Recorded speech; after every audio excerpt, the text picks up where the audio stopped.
আজ চায়ের সাথে একটু মশলা বাদাম হয়ে যাক। মশলাটা তৈরি করার জন্যে লাগবে লঙ্কা গুঁড়ো, বিট নুন, সাদা নুন, জিরে গুঁড়ো, ধনে গুঁড়ো, সামান্য জলজিরা, গোলমরিচ আর কিছুটা কাশ্মীরি লঙ্কার গুঁড়ো।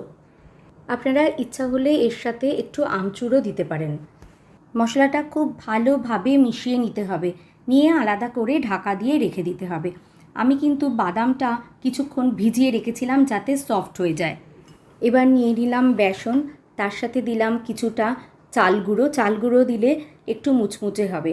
এর সাথে দিলাম সামান্য হলুদ গুঁড়ো, নুন, সামান্য চিনি, একটু কাশ্মীরি লঙ্কার গুঁড়ো, সামান্য গোলমরিচ দিয়ে জল দিয়ে একটু টাইট করে বেসনটাকে গুলে নিলাম, যাতে বাদামগুলো দিলে বাদামগুলোর গায়ে একটু টাইট হয়ে মেখে যায়, বেশি পাতলা না হয়ে যায়।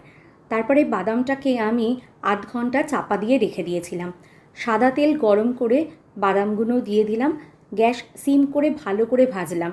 লাস্টের দিকে একটু বাড়িয়ে দিয়ে লালচে করে ভেজে প্লেটের মধ্যে তোলার পরে ওই গরম অবস্থাতে কিন্তু মশলাটা মাখিয়ে নিলাম। মশলাটা গরম অবস্থাতে যদি মাখান তাহলে কিন্তু খুব ভালোভাবে বাদামের গায়ে লেগে যাবে। তারপরে গরম চায়ের সাথে পরিবেশন করতে হবে।